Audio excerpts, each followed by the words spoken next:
ॿी दुनिया जूं मईशतूं तबाह जो शिकार आहिनि। दुनिया मौसमियाती तब्दीली समेत मुख़्तलिफ़ चैलेंजिस खे मुंहुं ॾेई रही आहे। मसइलनि जे हल लाइ हिक ॿिए सां सहकार करणो पवंदो।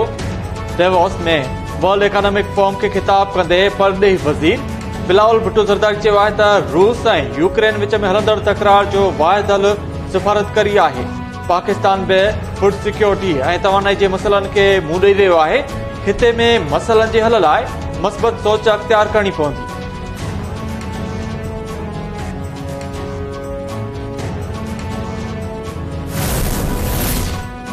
पाकिस्तान ऐं रूस तवानाई ज़राअत समेत मुख़्तलिफ़ मुआदनि ते सीड़पकारी करण समेत मुख़्तलिफ़ मुआदनि ते सहियूं करे छॾियूं।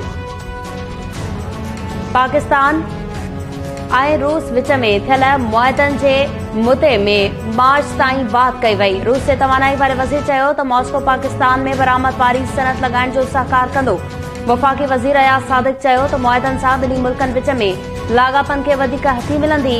रूस सां पेट्रोल समेत ॿियनि शोबनि जे हवाले सां बि ॻाल्हियूं थियूं आहिनि।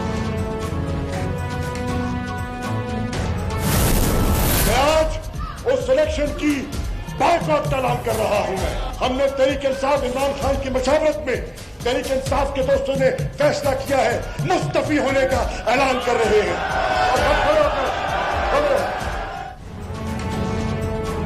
हुकूमत जो पीटीआई खे ॿियो झटको। पीटीआई जे वधीक 35 एमएनएस जूं इस्तीफ़ाऊं मंज़ूर।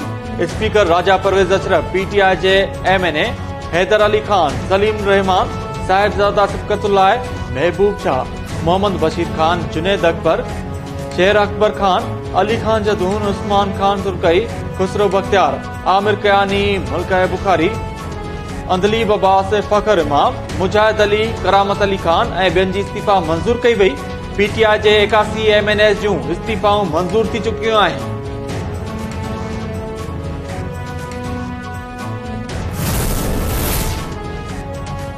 इलेक्शन कमीशन पीटीआई जे वधीक 35 एमएनएस जूं इस्तीफ़ाऊं मिलण जी तस्दीक करे छॾी। ज़रियनि जो चवणु आहे त इलेक्शन कमीशन स्पीकर पारां पीटीआई एमएनएस जी मंज़ूर थियल इस्तीफ़ाउनि जो जाइज़ो वठी रहियो आहे। कुझु देर में खेनि डी नोटिफाई कयो वेंदो।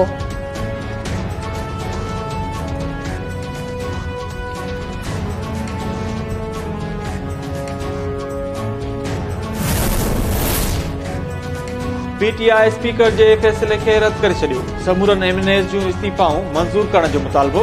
शाह महमूद कुरैशी चयो आहे त रहियल एमएनएस जूं बि इस्तीफ़ाऊं मंज़ूर कयूं वञनि।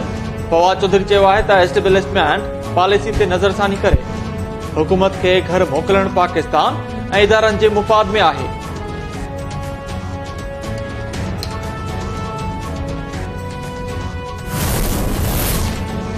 कराची जी अवाम वांगुरु पंजाब ऐं केपी जो अवाम बि इमरान खान खे रद्द कंदो। पाकिस्तान खे डिफॉल्ट थियण न ॾींदासीं। वफ़ाक़ी वज़ीर अहसन इक़बाल चयो आहे त मुश्किल फ़ैसिला करे मईशत खे बहितर कयो आहे।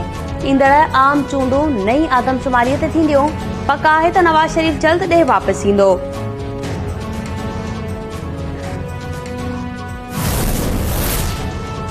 केपी जे वॾे वज़ीर महमूद खान जी सूबे जे निगरान वॾे वज़ीर जे नालनि ते गवर्नर गुलाम अली सां मुशावरत। ज़रियनि जो चवणु आहे त ॿिन्ही अॻुवाणनि निगरान वॾे वज़ीर लाइ ॿिनि नालनि ते इतफ़ाक़ करे वरितो। वॾे वज़ीर महमूद खान सूबे जे अपोज़िशन लीडर इकराम दुरानी खे बि ॻाल्हियुनि लाइ सीएम हाउस अचण जी दावत ॾेई छॾी।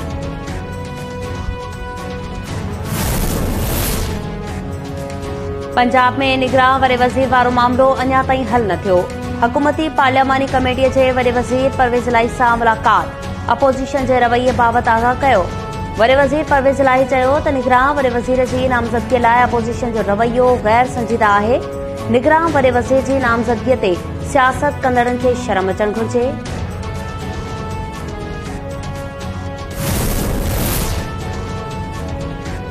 पाकिस्तान ऐं IMF विच में आयल डेडलॉक ख़त्म थियण जो इम्कान।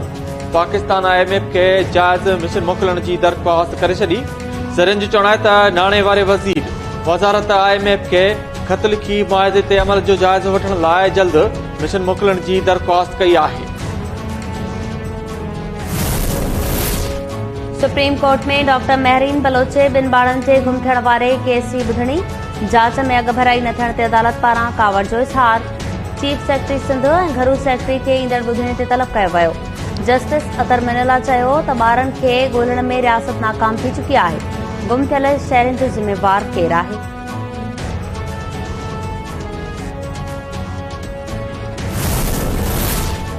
कराची में डीसी ऑफिस ते हमले केस में पीटीआई अॻवान अली ज़ैदी जी 28 जनवरी ताईं ज़मानत मंज़ूर।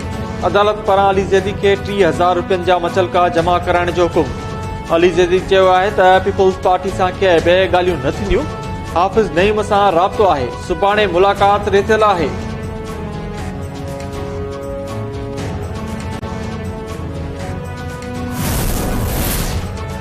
सिंध में सेनेट जी ख़ाली थियल सीट ते पीपल्स पार्टी जो निसार खोड़ो बिना मुक़ाबले कामयाब थी वियो। सेनेट सीट ते ॿियनि उम्मीदवारनि पारां फारम वापसि वठण ते निसार खोड़ो बिना मुक़ाबले कामयाब थियो। पीटीआई जे फैसल वावड़ा जी इस्तीफ़ा सबबि सिंध में सेनेट जी सीट ख़ाली थी।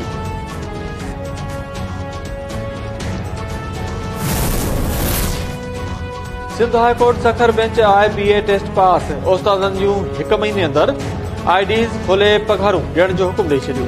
एडिशनल फाइनेंस सेक्रेटरी ऐं DO तालीम मुशर्रफ फिरोज़ 26 जनवरी ते रिकॉर्ड समेत तलब। IDs देर सां खोलण जे तरीक़े बाबति वज़ाहत पेश करण जी हिदायत। सिंध समेत समूरे मुल्क में थधि बरक़रार। मथियां इलाइक़नि ऐं बलोचिस्तान में बर्फ़बारी जो सिलसिलो जारी। बलोचिस्तान जे केतिरनि इलाइक़नि में बर्फ़बारीअ बाद थधि वधण सबबि ज़िंदगी मफ़लूज बणिजी वई। शहरी घरनि ताईं महदूद। सिंध में बि थधि जो ज़ोर बरक़रार। ॿोध मुतासिरनि जा अंज वधी विया।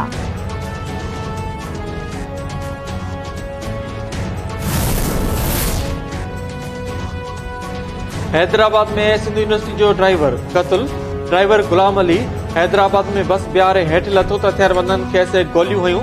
लाश अस्पताल मुंतक़िल। ड्राइवर जे क़त्ल ख़िलाफ़ हैदराबाद में धरणो। जवाबदार गिरफ़्तार करण जो मुतालबो। वॾे वज़ीर मुराद अली शाह वाक़े जो नोटिस वरितो। रिपोर्ट तलब।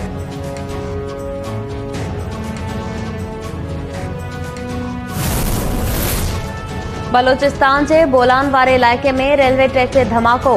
जाफर एक्सप्रेस जूं 8 गाॾा पटड़ीअ तां लही विया। 8 खां वधीक मुसाफ़िर ज़ख़्मी। DC पारां तस्दीक़।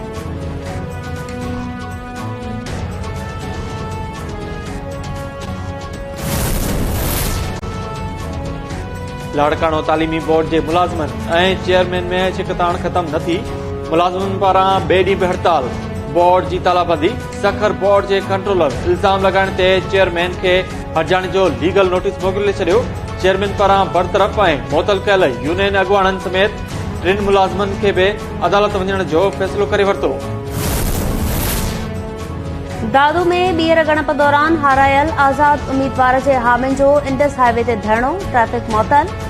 आज़ाद उम्मीदवार दाहियो त UC मशाइख़ जे चेयरमैन जी सीट ते कामयाब थियुसि। ॿीहर ॻणप कराए धांधली ज़रिए पीपल्स पार्टी उम्मीदवार खे खटायो वियो आहे। नोटिस वठी इंसाफ़ कयो वञे।